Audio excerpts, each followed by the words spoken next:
So this week's Parsha is very near and dear to me because Shlach has my name in it.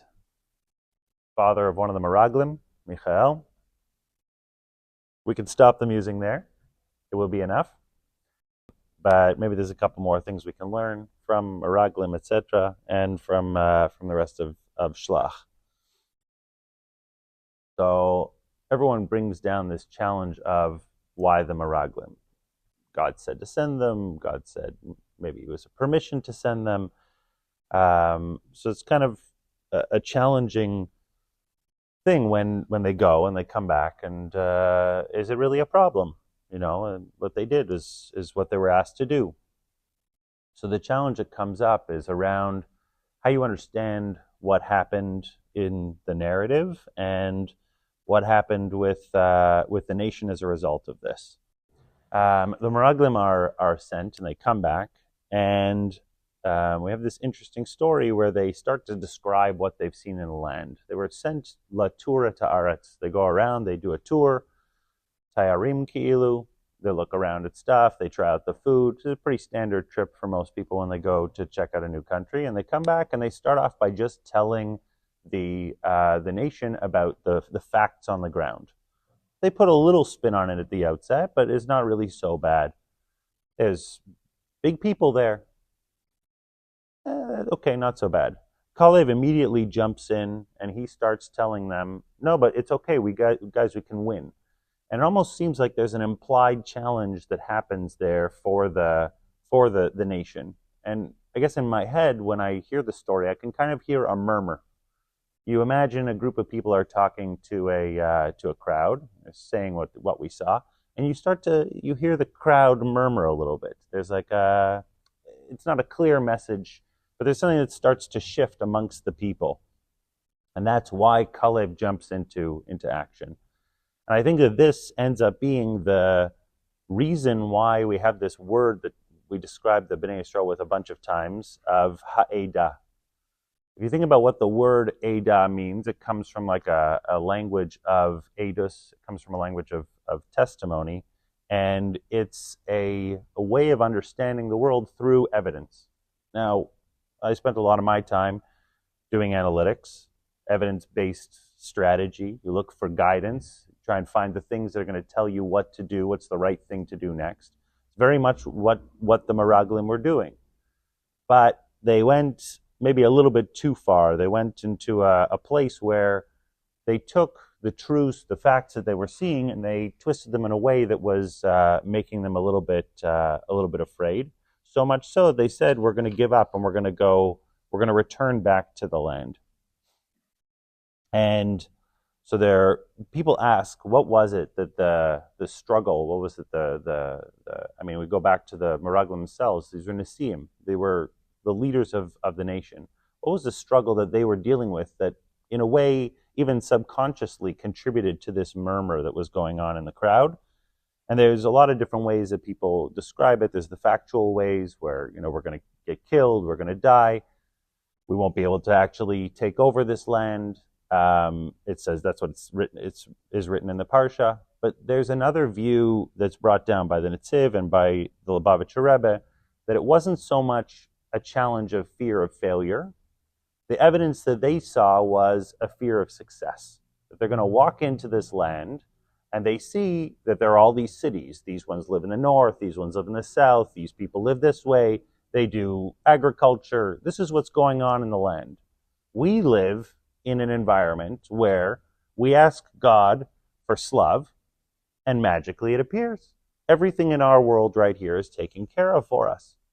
So they saw a nation that was living in spiritual trust in a very unique way. And they said, we don't know if we want to go into this natural, world where we have to take on the responsibility of being in the land. So in a way, when they came back from seeing the land, from doing the tour of the land, they were challenged with the responsibility. I can relate to this on many levels. Fear of success. We won't get into all of my traumas right now, but I think, as a natural experience, you go to Israel, a lot of people walk around They try the pitmaster. They eat the this. They have a good time. It's a fantastic place. But we stay very much in a tourist mindset. We're tayar. We go there. We walk around, and there's always this feeling. I mean, I say this as a person who over the past year went to visit and thought about, when am I going to stay and all those kinds of things, but still struggles with this idea of what it would be like to make this work, to stay in to stay in that higher plane, but to do it as a commitment to this new kind of living. So I can maybe very much relate to the challenge of the Meraglim, the challenge that they're bringing back of, in their case, how are we going to be spiritual and stay on this high plane in this land? And how are we going to adopt the responsibility and live up to it? Better we should stay in the desert, and God will keep us with his clouds, and we'll live a purely spiritual life. But what God is asking for in this week's Parsha, to go into the land, is that we bring that Kedusha into the world. We find this balance of connecting with Hashem, but understanding that we're doing it in a mundane way, or through the world of the mundane, and we're doing that as a form of elevation. And when you think about the stories of Kalev and Yeshua, who are the two people who managed to almost insulate themselves from this message, the Mefarshim bring down that Kalev is a lashon of leiv. He had something inside him that helped insulate him from the rest of what was going on with the Meraglim. Yeshua's, they say, honestly, was a balance of Yeshua's, was the meat of Torah.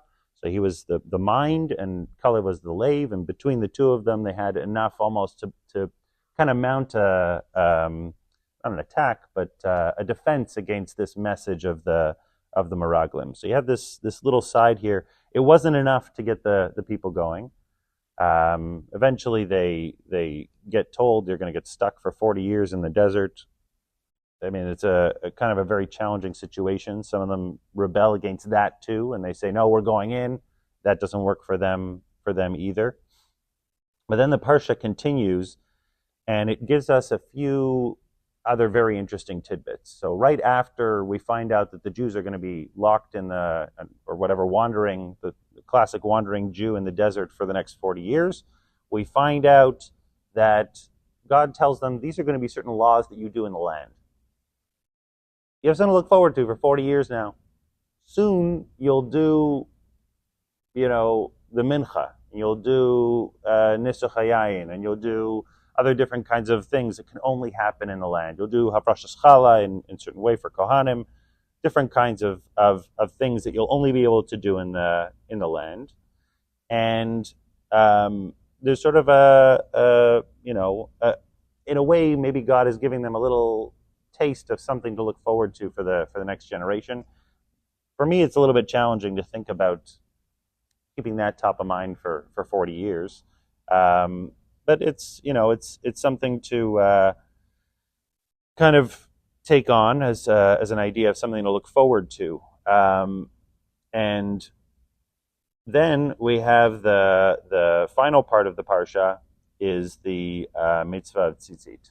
And I know the Yugil Midos are in there too. I don't have a lot to add on those. Spend some time. But the mitzvah of tzitzis, and it was a challenge because today, when I lost Kavana in the third parak of Kriya Shema, I felt a little extra guilt because here we are preparing for the Parsha reading of the upcoming week, and the Torah brings down. We had the start of the Parsha of Lech Latura Ta'aretz, right? Shlach Lecha, go out and tour the land, and then the Shema reminds us of Lo Tatura Acharei Vavchem Acharei Nechem.